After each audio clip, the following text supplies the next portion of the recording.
하나님의 아들을 믿는 자, 하나님의 아들이 있는 자, 영생의 축복을 받으신 줄 믿습니다. 이 확신 가지고 가야 돼요. 그런데 대부분 현장에 가서 보면은 구원의 확신이 없는 사람이 너무 많아요. 저는 직장 다니면서 너무 많이 봤습니다. 그것도 장로 아들이고 권사님 딸이라고 그러는데 그런 상태에 머물리는 경우가 많아요. 어릴 때는 교회를 다녔다 그래요. 근데 복음을 전해보면 아무것도 아는 게 없어. 그리고 자기가 구원 받았는지 안 받았는지 확신도 없어. 흔들흔들 하는 사람 많습니다. 그럼 왜 그런 줄 아십니까? 가장 분명히 예수 믿는다고 했는데 보면 구원에 확신이 없는 사람은 그 사람 머릿속에 각인되어 있는 게 있어요. 그게 뭐가 각인되냐면 행위로 구원받는 줄로 착각하기 때문에 그래요. 다 거기서 넘어집니다. 우리의 행위는 구원받는데 아무 상관이 없어요. 행위를 잘한 분도 있고 잘 못한 사람도 있고 각양각색 많은 사람이 있습니다.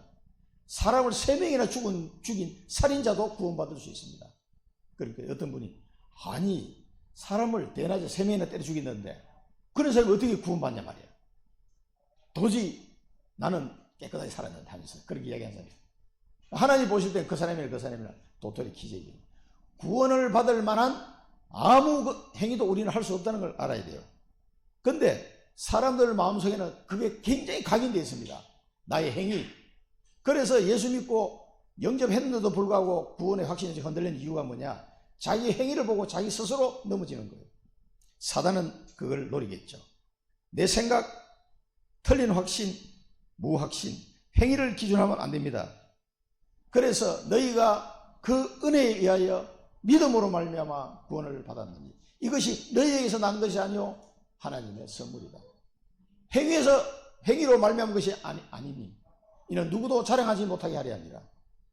믿음으로 구원을 받은 거지 하나님의 은혜로 우리의 행위로 구원받은 게 아니란 말이에요. 에베소 2장 8절 9절에도 나오잖아요.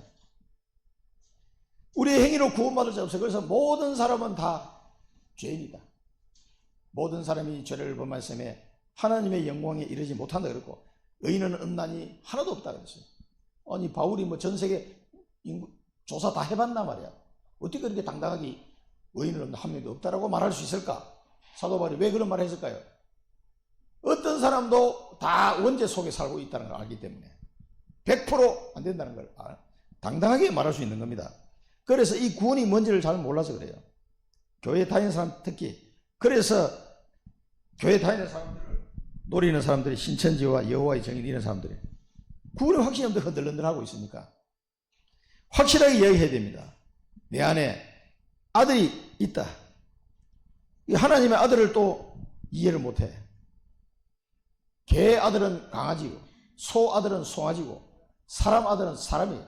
하나님의 아들은 하나님이라니까. 하나님의 아들은 그 존재가 이걸 모르고 하나님의 아들이라 하니까 좀 부족한 존재로 이해하는 사람이 많다. 특히 여호와의 증인들 아주 말도 안 되는 성경을 몰라도 그렇게 삐딱하게 이게 알고 있단 말이에요. 그래 얘기했더니 다 도망가 버리더라고. 그러니까 성경을 정확하게 알아야 돼요. 하나님 아들이 하나님이지 그 존재가. 개 아들은 뭐냐? 강아지지. 개 아들이 사람이 될 수가 없잖아요. 하나님 아들은 하나님 그 존재 자체가 하나님이라니까. 사람 아들은 사람이지 사람 아들이 원숭이가 될 수 있습니까? 아니잖아요. 하나님의 아들 예수 그리스도 주는 그리스도시요 살아계신 하나님의 아들이십니다. 이게 진짜 고백이에요. 나의 주인이시요 나의 그리스도시요 하나님의 아들이십니다. 그걸 고백해야 돼요. 그러니까 그 하나님의 아들이 내 안에 내가 너희와 영원히 함께 하되 성령으로 나와 함께 하시는 거예요. 아들이 있는 자에게는 생명이 있고 아들이 없는 자는 생명이 없는 거예요. 내 행위하고는 아무 상관없다 이 말이에요. 아니 목사님 그러면은 막 나쁜 짓 막 해도 되겠네요. 요거는 또 뭘 모르는 사람이에요. 성령의 역사를 모르는 사람이에요. 그거는. 그래서 나쁜 짓 계속 한번 해봐라 어떻게 되는지. 성령께서 가만 안 놔둔다니까 그런 사람은. 구원받은 사람은 계속 삐딱하게 나가면 데려가 버려요 그냥. 성령의 역사를 도저히 이해를 못한 사람들은 그런 소리를 한단 말이에요. 성령과 성령으로 거듭나지 않은 사람은 하나님 나라에 들어갈 수가 없어요. 합당하지 아니하다 그래서. 물과 성령으로 거듭나야 돼요. 이런 비밀들을 모르니까 구원이 뭔지 헷갈리는 거예요. 그런 사람 우리 현장에 전도해 보면 많습니다. 거의 대부분이 다 흔들거리고 있어요. 똑바로 가르쳐줘야 됩니다. 그래, 너는 예수 그리스도를 영접하지 않았냐? 그래, 했습니다. 그럼 너는 구원받은 거야. 내가 이 모양으로 이 꼴로 살았는데 괜찮겠냐? 괜찮다. 내 친구도 그런 소리예요. 대학 친구. 30년이 지났는데 대학 다닐 때는 CCC 운동하면서 막 나보고 너 왜 CCC 모임에 안 나왔냐면서 나 그때 새신자였으니까 바빠서 못 가더라고. 뭘 바쁘냐고 이랬던 친구인데 대학 졸업하니까 다 까먹어버렸어. 30년 뒤에 북경에서 딱 만나가지고 물어보니까 구원의 확신이 없어. 구원의 확신이. 그 친구가 30년 동안 직장생활 너무 열심히 돈 벌기 바빠가지고 예배도 안 드리고 그냥 사는 거예요. 그러니까 이제 구원도 헷갈리는 거예요. 야, 내가 진짜 구원 받은 게 맞겠냐? 왜? 자기가 자기를 알거든. 어떤 식으로 살았는지 내가 잘 알거든. 여기서 내가 말을 할 수가 없습니다. 그 흑역사를 다 알기 때문에 본인이 알기에 나는 이런 꼬라지를 해가지고 나는 구원 받았다고 말할 수 없다라고 본인 스스로 자기 지식으로 벌써 자기를 정죄해 들어가는 거예요. 그러면 내가 한 가지만 내가 물어볼게. 예수 그리스도를 분명히 영접했냐 안 했냐? 대학 다닐 때 영접했다는 거야.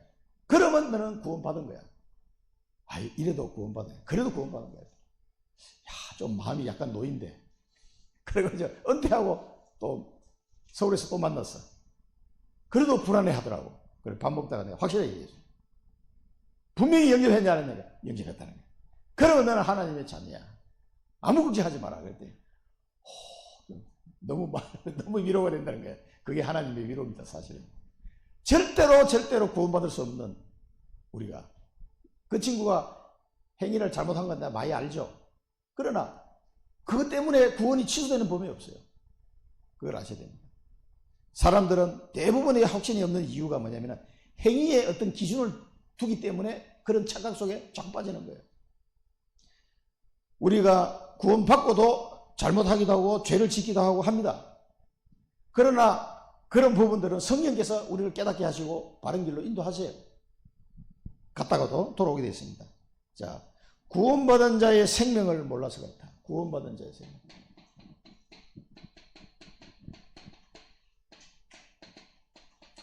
이게 어떤 건지를 구원받은 자의 생명을 몰라. 요한복음 14장 6절에 내가 곧 길이요 진리요 생명이니라. 생명이 어디서 옵니까? 그리스도를 통해서 오는 생명이에요. 구원받은 생명은 내가 곧 길이요 진리요 생명이다.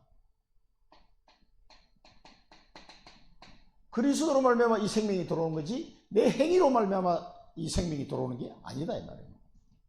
자, 구원받은 자란 예수님을 분명히 지식적으로 마음으로 입술로 시인하고 영접한 자를 뜻한다. 예수 그리스도를 믿고 영접한 사람. 요한복음 1장 12절. 또 요한계시록 3장 20절에는 내가 밖에서 문을 두드리니 너희가 문을 열면 내가 그에게로 들어가서 그와 더불어 묵고 그는 나와 더불어 마시리라. 예수님 함께 살겠다고 약속하신 거죠.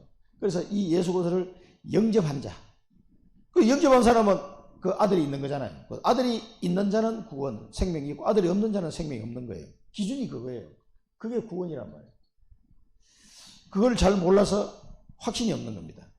예수님을 모신 자는 자신의 능력과 전혀 관계없이 그 속에 성령이 주장하게 된다. 이것이 곧 생명이다. 예수를 믿는 사람에게는 성령이 그 사람을 주장하게 되었어요.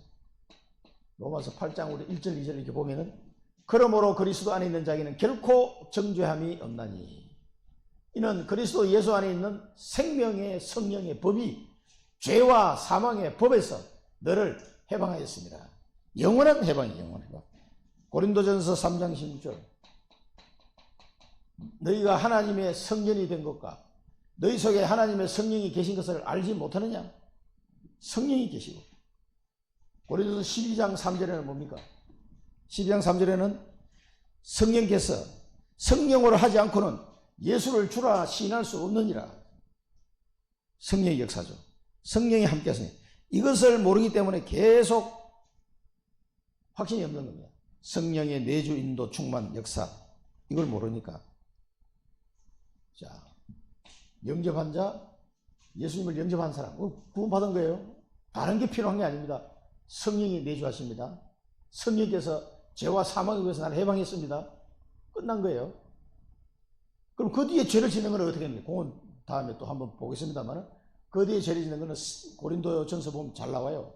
성령은 육신의 소욕을 반대 방향으로 가요. 성령은 방해한다 그랬어요. 그래서 자꾸 반대 방향으로 가면 성령께서 그 마음을 자꾸 움직이십니다. 깨닫게 하시고, 그래도 안 되면 데려가 버립니다.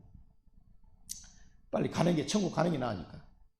생명이 없는 자는 어떤 상태입니까? 자, 이 생명이 없는 자, 즉 예수 그리스도가 그 안에 없는 사람, 그걸 말하는 거죠. 성령이 안 계신 사람. 그리스도가 없으면 성령이 안 계신 거예요. 이게 없는 자, 우리 6가지 상태, 불신자 6가지 상태 잘 알죠. 이 없는 자는 타락하여 생명을 따는 아담과 하와와 같이 그 구원받기 이전 그런 상태입니다.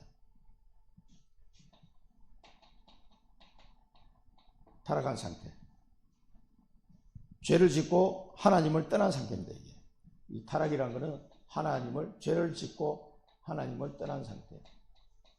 그래서 모든 문제가 인간의 하나님을 떠남으로써 모든 문제가 다 일어나는 거예요. 그 영은 사단이 주관하게 됩니다. 그렇기 때문에 사단의 노예로 살아가는 거예요. 그 사단의 노예인지도 모르고 당하는 거죠. 그럼 뭡니까?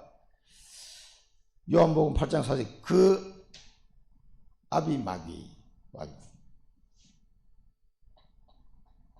그러니까 자기가 요팔사사 어떤 분은 그렇게 얘기해요. 요팔사사 그 아비 마귀.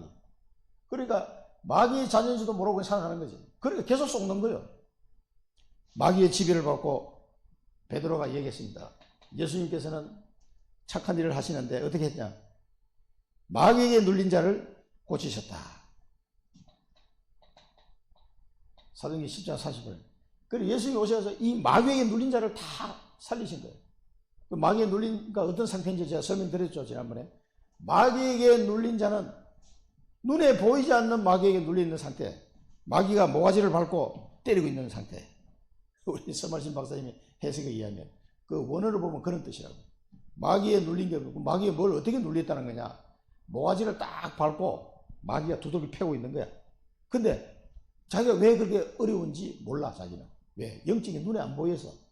근데 마귀에 눌린 자는 그런 상태에 당하거든요. 뭔가 일을 해도 아무것도 안 되는 거예요. 계속 고통스럽고 힘들고. 그래서 사람들이 점치러 가고 뭐 구슬하고 막 난리를 칩니다. 그런데 이게 해결이 안 되거든요. 이게 사도행전 10장 8절에 마귀에게 눌린 자. 이 사람을 예수님이 살리셨다 그랬어요. 지금도 우리도 마찬가지입니다. 이 복음을 들고 이 사람들을 살리십니다. 그 다음에 세 번째는 많이 가져도 평안이 없어요. 평안이 없어요.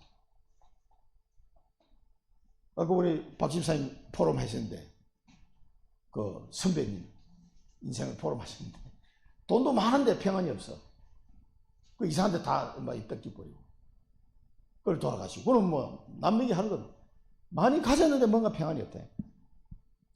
마태복음 11장 28절, 수고하고 무거운 짐진 자들. 28절에 30절 보면 수고하고 무거운 짐자다 다 내게로 내가 너희를 쉬게 하리라.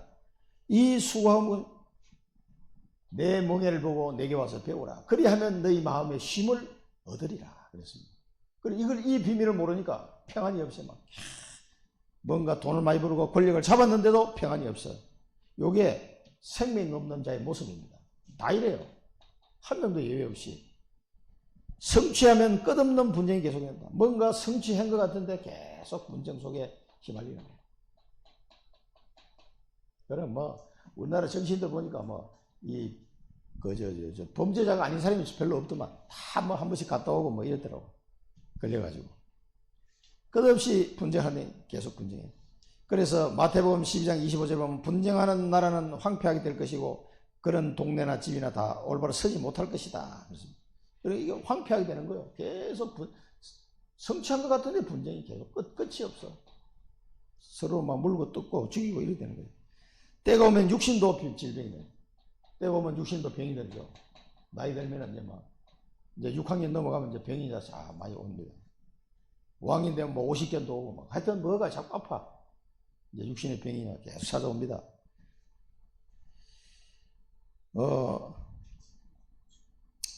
본인도 모르게 5번은 여기 6번이네요. 5번은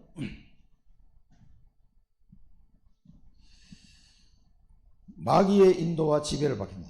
나도 모르게 마귀에 따라. 그래서 에베소서 2장에 보면은 뭡니까? 세상 풍조를 따라가고 공중 권세 잡은 자를 자꾸 따라가고 악한 영들을 따라가고 본질상 진노의 자녀, 육체와 마음이 원하는 것을 하기 위해서 자꾸 이런 방법으로 가는 거예요. 그러니까 뭔가 자기 마음대로는, 자기 생각대로 뭔가 했다고 생각하는데 이게 전부 다 사단 마귀에 다 속는 삶을 살고 있는 겁니다. 그러니까 공중권세자만 따로, 그러니까 계속 속는 인생을 사는 거예요. 마귀에게. 뭐 눈에 안 보이니까 어떤 상태인지도 모르고, 그러니까 이렇게 살다가 되고 오면 육체의 병이 들고, 병 들면 이제 점점 더 힘들어지는 거예요. 마음대로 안 되지 뭐가. 사도행전 8장 4절 8절 보면 귀신 들린 자, 중풍병자, 못 걷는 자가 와서 고침을 받았더라 그래서. 그게 뭐 사마리아만 그런 게 아니고 전부 다 그래요. 그 다음에 정신도 마음도 막 계속 시달리고, 정신도 헷갈리고 마음도 시달리고. 이게 자꾸 왜 그러냐면요, 이게 이제 세상 사람들 말로는 스트레스 때문에 그렇다 이렇게 봐요. 스트레스가 계속 스트레스 하니까 정신도 마음도 하는 거예요. 왜 스트레스 받는 줄 아세요? 내가 내 주인이기 때문에 스트레스를 받는 거예요. 내가 내 주인이 아니고 그리스도가 내 주인이 된 사람은 이 스트레스 안 받습니다. 문제 와도 괜찮아. 의지할 때가 있으니까. 여호와의 이름을 의뢰하는 자, 그 자기 하나님께 의지하는 자, 여호와를 앙망하는 자는 세임을 얻으리라 그러는, 그게 비밀이에요. 그걸 모르니까 자기가 자기 주인이니까 열심히 살아야 돼. 열심히 사는 거는 좋은데 혼자 자기 힘으로 안 되잖아. 그래서 스트레스 엄청 받아. 정신적으로 마음으로 엄청 스트레스 받아. 욕심이 잉태한 적 죄악을 낳고 죄가 장성한 적 사망을 낳는지라.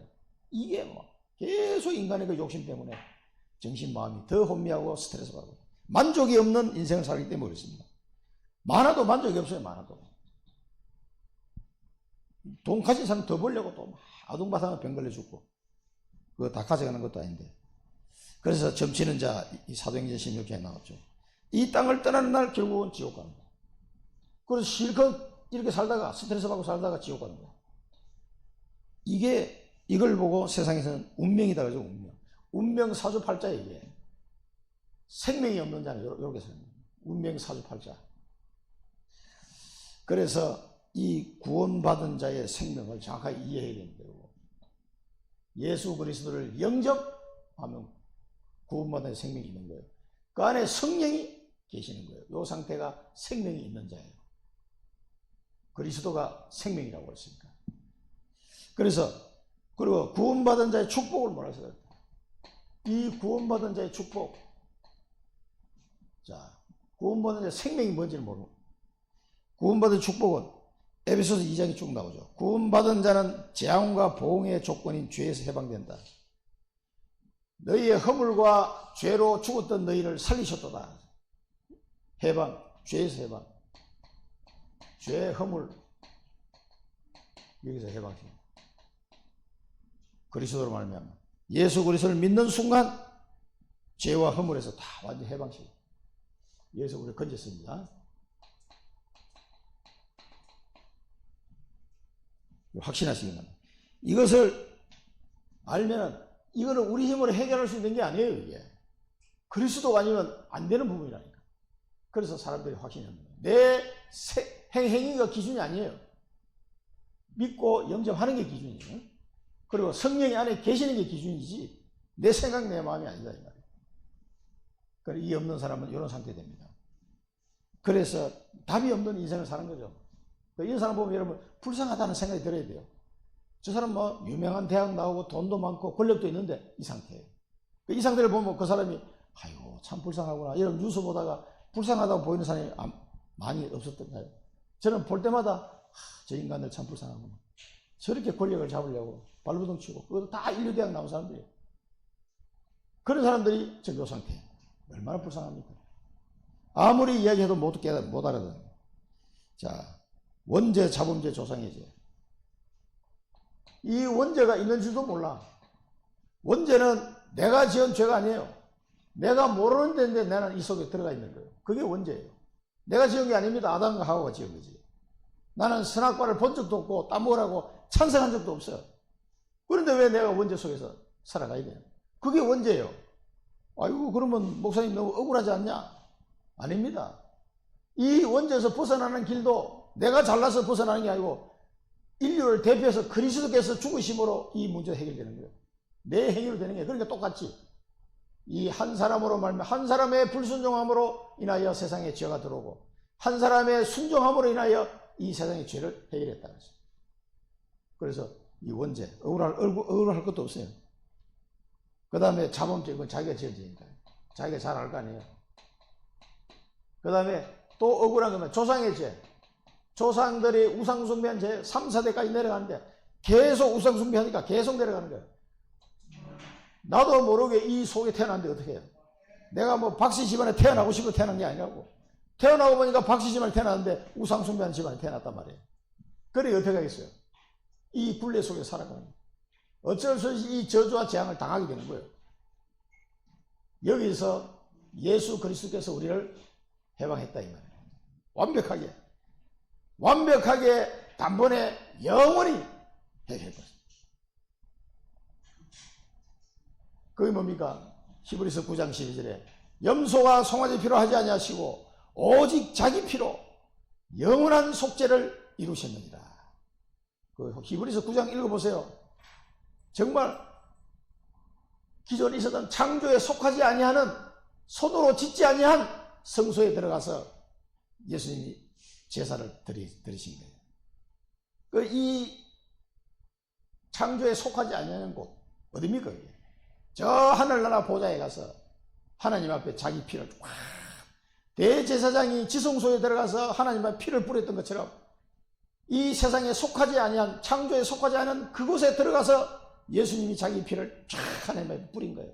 하나님 이 피를 보고 저들을 용서하여 주옵소서. 쫙 피를 뿌린 대제사장, 큰 대제사장, 그 그리스도의 은혜로 우리가 여기서 해방된 거예요.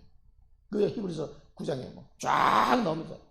우리의 새 중보자가 되셨느니라 했어요. 피 흘림이 없은 적 사함이 없느니라. 그래서 그분의 피로 깨끗하게 해결한 거예요. 이게 하나님의 은혜요 축복이에요. 이걸 모르니까 구원의 확신이 없는 거죠. 이것도 모르면서 교회만 다니요. 교회만. 구원받은 자는 세상의 짐과 사단의 권세에서 즉시 해방된다. 세상의 무거운 짐, 이 사단의 권세, 여기서 해방. 이제 짐을 내려놓으시기 바랍니다. 그 짐을 못 내려놔. 끝까지 자기가 지고 가는 거야. 그래 누가 이거 설명했지 그때? 아니 새벽 기도 와서 막 할렐루야 할 때는 짐을 다 내려놔서 주야 주님께 모든 것을 맡깁니다 해놓고 나갈 때 다시 들어가. 그 떼짐을 또 들고 가는 거예요. 그걸 보고 그때 이 목사님이 뭐라 그러는 거예요. 아니 기차를 탔는데 어떤 할머니가 짐을 짐칸에 올려놓으면 될 건데 짐을 지고 딱 앉아 있는 거예요. 이렇게. 그러니까 차장이 아니 할머니 왜 짐을 지고 부산까지 이렇게 갈 겁니까? 하니까 아이고 그 자기 한 사람에 대한 표값만 냈기 때문에 짐을 올려놓을 수 없다는 거지. 착각해가지고. 그래 그 짐을 지고 앉아 있는 거예요. 아니 요 짐 그 표값 안에 다 들어가 있으니까 짐을 올려놓으시라고. 짐을 내려놓고 가야지. 짐을 지고 거기서 서울에서 부산까지 새마을호로 타고 가니. 우리가 그런 꼴을 이상하게 싶지만 우리가 그런 꼴로 신앙생활 할 수가 있어요. 세상 짐을 다 내려놔. 짐을 내려놓으라고. 수고하고 무거운 짐 다 주님 앞에 내려놓으시기 바랍니다. 이게 사단이 계속 속입니다. 요런 부분 가지고. 그러니까 우리가 학교에서 배운 게 전부 다 이런 식으로 배웠기 때문에 하나님께 이거 맡기지를 못해. 죽게 맡기라. 죽게 맡기라. 그런데 못 맡겨. 그래서 계속 스트레스 받습니다. 하나님 자녀인데 왜 스트레스 받냐고. 다 내려놔. 되든 안 되든 그냥 내려놔 버려요. 아이고 그러면 뭐 어떻게 됩니까? 하나님이 알아서 하십니다. 그래서 하나님께 완전히 맡기면 하나님이 알아서 하시라고. 근데 내가 못 맡기니까 네가 그럼 해라 그러면. 결론이 그리 되는. 그럼 네가 알아서 해라 그러면. 그러면 내가 해결할 능력이 안 되는데 어떻게 합니까? 그래서 계속 스트레스 받는 거예요. 그리고 이 사단의 권세에서 해방되는데도 자꾸 사단에 속아. 그러니까 사단 심부름, 하나님의 자녀인데 평생 사단 심부름 하다가 죽는다 그랬잖아요.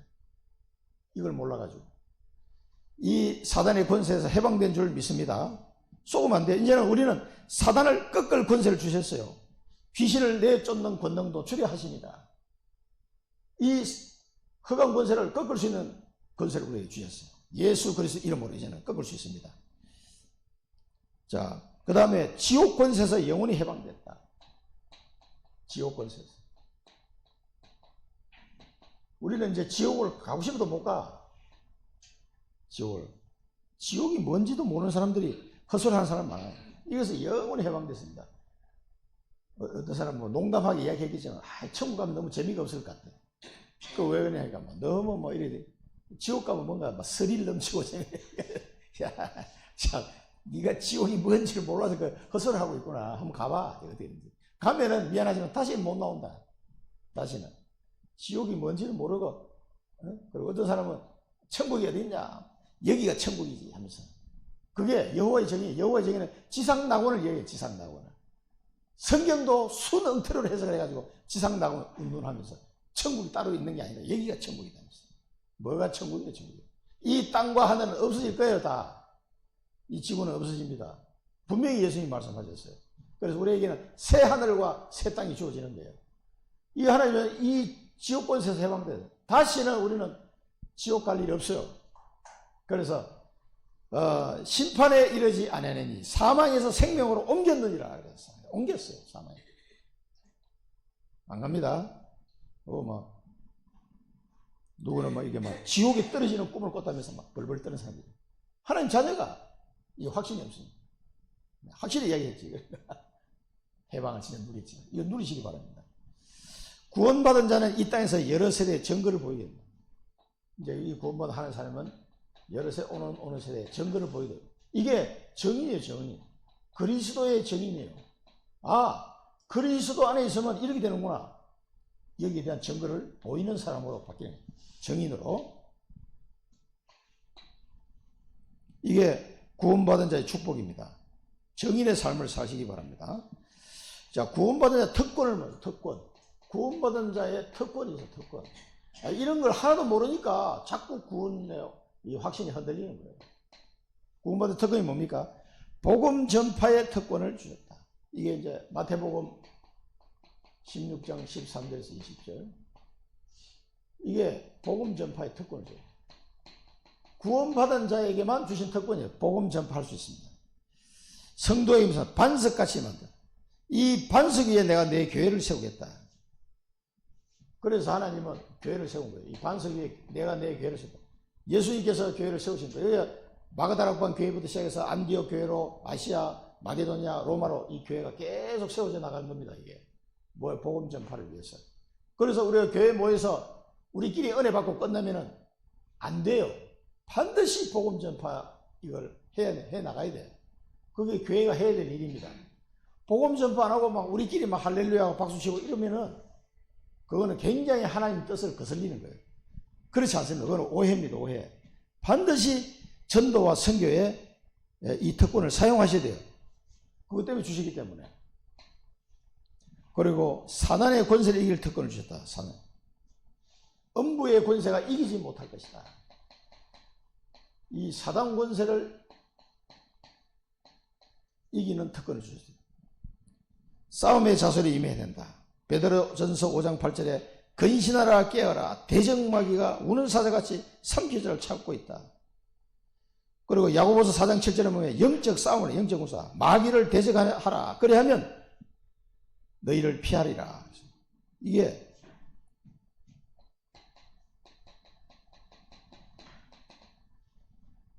사단 마귀가 삼킬 자를 찾고 있다.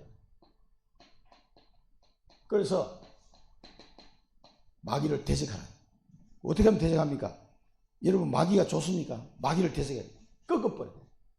그래서 저는 어떨 때 기도할 때 이 싸가지 없는 더러운 귀신아 이럴 때도 있어요.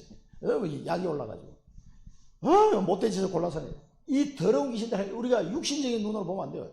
영적인 눈으로 보면 이 더럽고 악한 귀신아 나사렛 예수 그리스도 이름으로 명하노니 결박을 받을지어다. 영원히 떠나갈지어다. 그 기도를 계속 해야 돼요. 우리 성도님들 가정에 또 이 청주 지역에 계속 그 기도를 하는 겁니다. 영적 사실을 아는 사람이 기도해야 돼요. 왜냐하면 영적 군사가 많이 없어요. 그럼 영적 군사가 내가 영적 군사다 이걸 아는 사람은 계속 이 기도해야 돼요. 마귀를 대적해야 돼요. 왜냐하면 끝끌 힘을 우리에게 주시기 때문에 능력을 권세를 특권을 주셨다니까. 그걸 가지고 영적 싸움을 하시기 바랍니다. 끝까지 임하는 자세가 됩니다. 끝까지. 이걸 가지고 누가복음 나온 말씀대로 악한 재판장 비유죠. 누가복음 18장에 쭉 나옵니다만 5절 했습니다. 근데 여기 보면은 그 과부가 악한 재판장이 이 자기 재판을 해결해 달라고 계속 하니까 야, 이 사람은 도저히 안 해주면 막 자기를 귀찮게 할 것 같으니까 내가 들어줘야 되겠다라고 해결해 줬다 그랬잖아요. 근데 예수님이 이 비유의 말씀을 다 하시고 난 뒤에 마지막에 뭐라고 했어요? 인자가 올 때에 믿음을 보겠느냐 그렇게 얘기했어요. 그러니까 하나님의 응답하실 것을 진짜 믿고 계속 포기하지 말고 기도하라는 얘기예요. 반드시 하나님 응답하실 거니까. 사랑부 현장에 복음을 전해야 되겠다. 그걸 붙잡고 28년 동안 계속 기도하는 거예요. 청주 복음화 28년 동안 계속 기도하는 거예요. 아직까지 복음화 되는 멀었는데. 그래도 저는 할 겁니다. 아무도 안 해도 할 거예요. 왜? 하나님이 기도하라고 했으니까 나는 기도합니다. 내 능력으로 하는 거예요. 하나님께서 하셔야 되는 것이 내 능력으로 되는 게 아니야.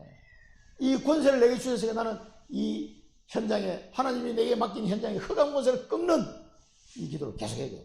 이 더럽고 악한 귀신아, 이 싸가지 없는 더러운 귀신아, 욕을 해버려야 돼요. 이런 존재는. 눈을 뜨고 보셔야 됩니다. 눈을 뜨세요. 이게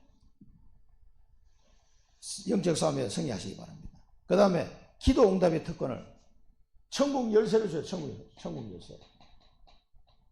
너희가 땅에서 풀면 하늘에서 풀리고 땅에서 매면 하늘에서 매일 것이다. 천국 열쇠를 주시다 그랬어요.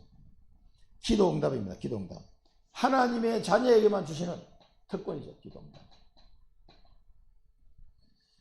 이것이 꼭 기도로 승리하시기 바랍니다. 불신자의 세상 복은 하나님의 계획과 사단에게 주신 운명 안에서 이루어지는 것이다. 잠언서 16장. 여기는 뭐 다른 건 아니고요. 불신자도 하나님께서 복을 주셔가지고 적당하게 쓰신다 이 말이야. 적당하게. 그거는 이 사회 유지를 위해서 쓰시는 거예요. 아니 저 불신자 재벌이 뭐 돈이 저렇게 많냐? 하나님 왜 축복하시냐? 그 사람들은 그렇게 해서 그 사람 쓰시는 것 뿐이에요. 그래서 이 사회가 돌아가도록.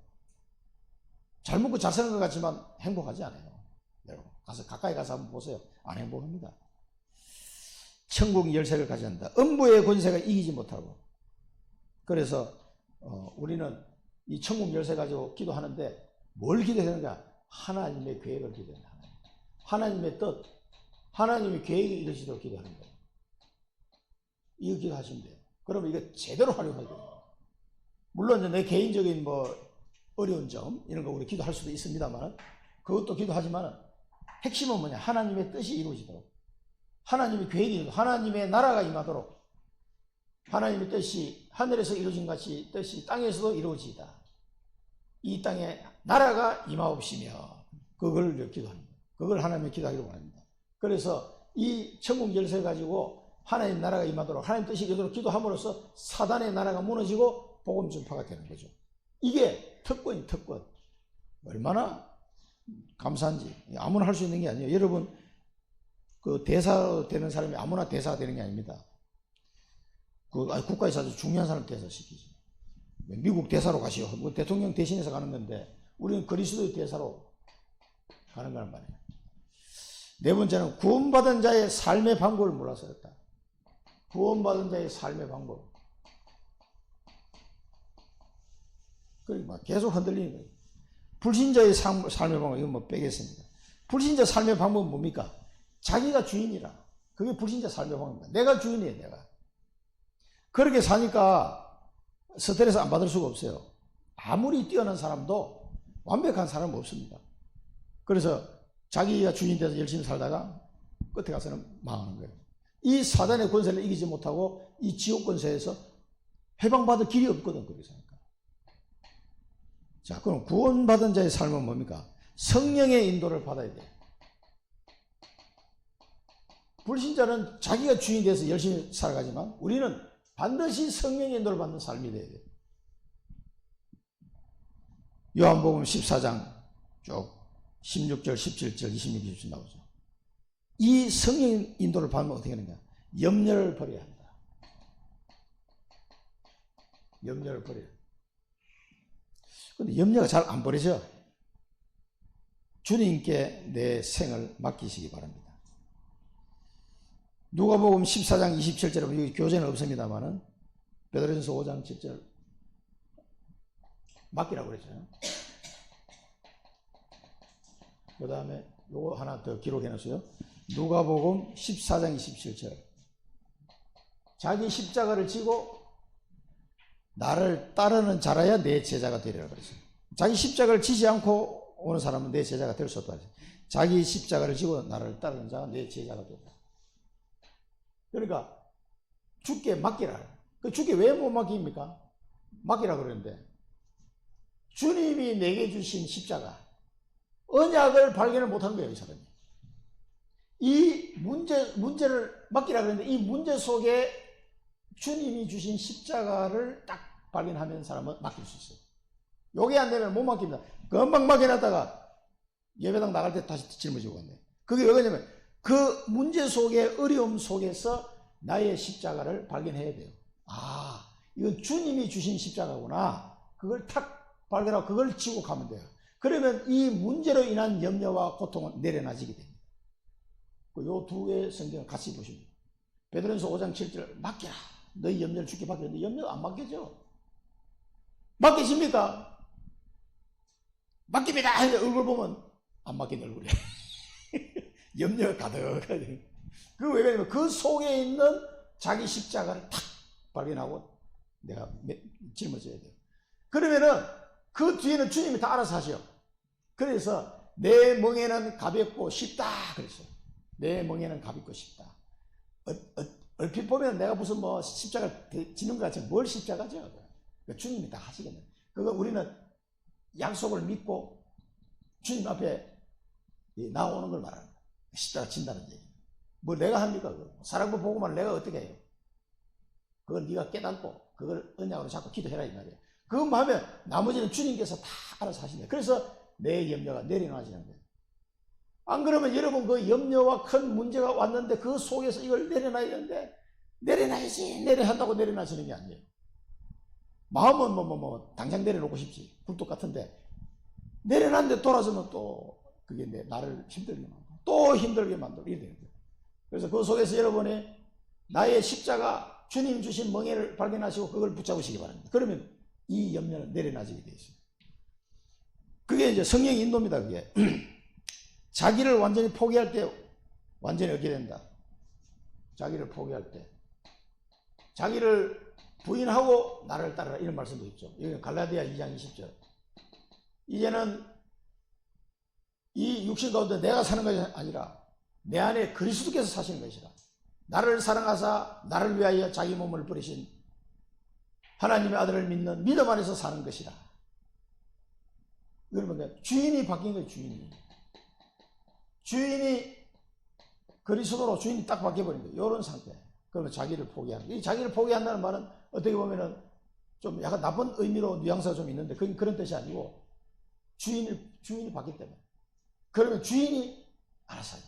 기중품은 주인에게 맡기세요. 안 그러면 잊어버려도 책임지지 않습니다. 주인에게 맡겨요. 누가 우리의 생명의 주인 그리스도께 맡기시기 바랍니다. 숨은 계산을 버려야 한다. 숨은 계산, 그 동기 같은 거. 이 숨은 계산 자꾸 하는 게 이게 우리가 세상에서 배운 방법이 이게 숨은 계산이에요. 나도 모르게 자꾸 뭔가 숨은 계산이 자꾸 나와. 이거는 버리셔야 돼요. 하나님 앞에는 다 하나님 앞에 벌거벗은 것 같이 다 드러난다고 했기 때문에 굳이 이거 할 필요가 없어요. 하나님의 영은 인간에게 속지 않는다.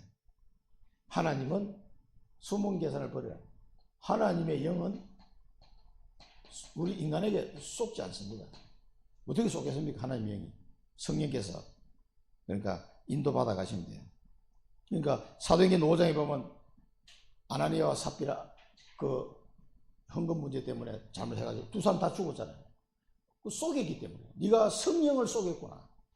그러니까 바로 죽어버렸어요. 이 숨은 계산이 필요 없습니다. 인본주의. 근데 중요한 결정할 때 보면 사람들은 여기에 탁 걸리는 거죠. 여기에. 하나님이 보고 계신다는 걸 우리가 알면서도 여기 딱 먹어요. 그러면 하나님은 그러면 뭐 우리의 그런 짧은 머리에 하나님이 쏙는 분이 아닌데. 자, 이런 부분들을 꼭 기억하셔야 되고요. 그 다음에 성령의 인도를 받으려면, 자, 인도를 받으려면 어떻게 되느냐? 삶의 중심이 예수 그리스도. 삶의 중심. 삶의 중심이 예수 그리스도. 삶의 우선이 기도해야 된다. 삶의 우선이 기도.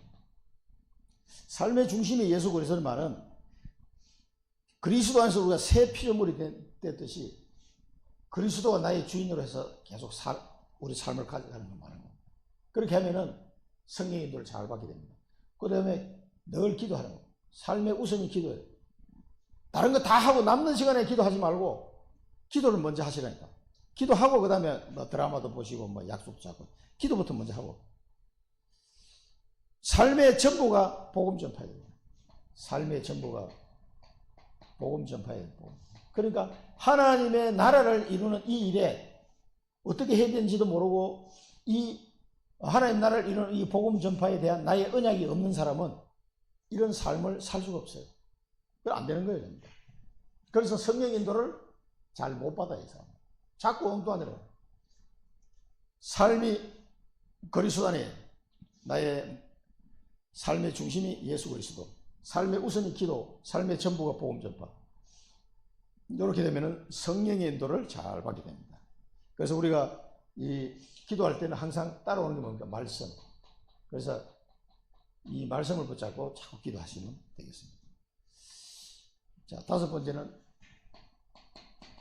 치유, 제사 문제, 제사. 우리나라는 워낙 이 제사가 많기 때문에 동양권에는요. 제사는 뭐예요? 죽은 자의 소원은 아무 소용이 없습니다. 죽은 자에게 뭘 빈다고 해서 그게 소원이 이루어지는 게 아니에요. 오고 갈 수 없어요. 죽은 자를 위해서 기도하면 됩니까? 안 됩니까? 죽은 자를 위해서 기도해도 소용없어요. 이제 사람은 살다가 딱 죽는 순간 그 사람을 위해서 기도할 필요가 없어요. 기도해도 안 돼. 이 땅에 살아있는 동안에 구원의 기회가 있는 거예요. 지나가 버리면 없어요. 죽은 자의 소원. 또 죽은 자가 와서 자식에게 복을 줄 수도 없어요. 만약에 죽은 자가 와서 그 자식에게 복을 줄 수 있다면 고아가 제일 좋아. 고아가. 엄마 아빠 일찍 죽었어. 그래 고아가 막 엄마 아빠가 그 고아를 얼마나 돌봐주겠어요. 막 귀신이 내가 나타나가지고 막 축복할 거 아니에요. 그게 안 된다니까. 그 고아들이 제일 잘 살아야지. 죽은 자의 소원. 이거 죽은 자를 위해서 기도할 수도 없고 죽은 자가 와서 뭘 도와줄 수 있는 게 아니에요. 다 사단에게 속는 것이다. 그 다음에 제사 문제는 비성경적이고 비과학적이고 비과학적. 얼마나 이게 금방 보면 알 수 있는데 그걸 사람들이 오래된 관습이다 보니까 속는 거죠. 제사로는 영적 문제. 이걸 인해서 계속 영적 문제. 이 대저 이방인의 제사하는 것은 고린도전서 10장 20절. 대저 이방인의 제사하는 것은 귀신에게 하는 것이다. 너희가 하나님의 잔과 귀신의 잔을 겸하여 마시지 못할 것이다. 마시기를 원하지 아니하노라 그랬습니다. 그래서 이게 새신자들은 우리나라는 이 제사 문제가 심각하기 때문에 복음 전해보면 이것 때문에 굉장히 갈등하는 사람이 많아요. 그런 사람들이 전혀 염려하지 않도록 잘 설명을 해줄 필요가 있다. 전혀 두려워할 필요 없다. 자, 결론적으로 5가지 확신.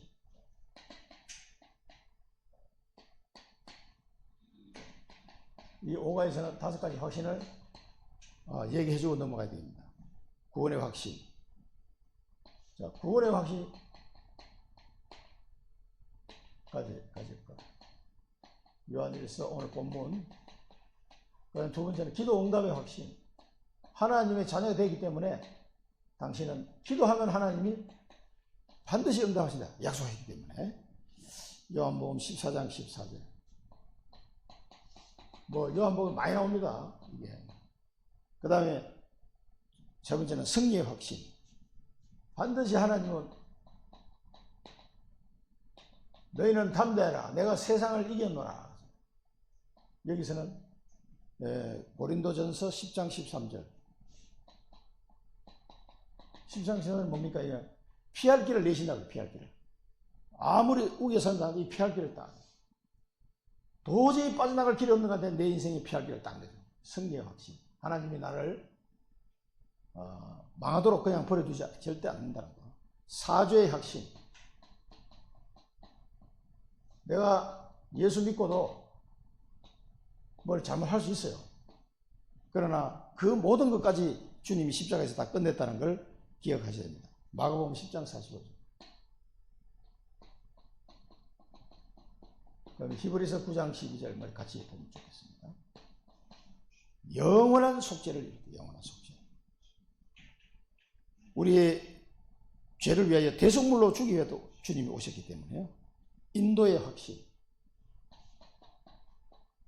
하나님은 우리를 땅끝까지 마태복음 28장이죠. 내가 세상 끝날까지 너희와 항상 함께 하리라 약속하셨습니다.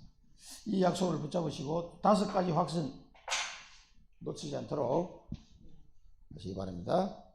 기도하겠습니다. 살아계신 하나님 아버지 은혜를 감사드립니다.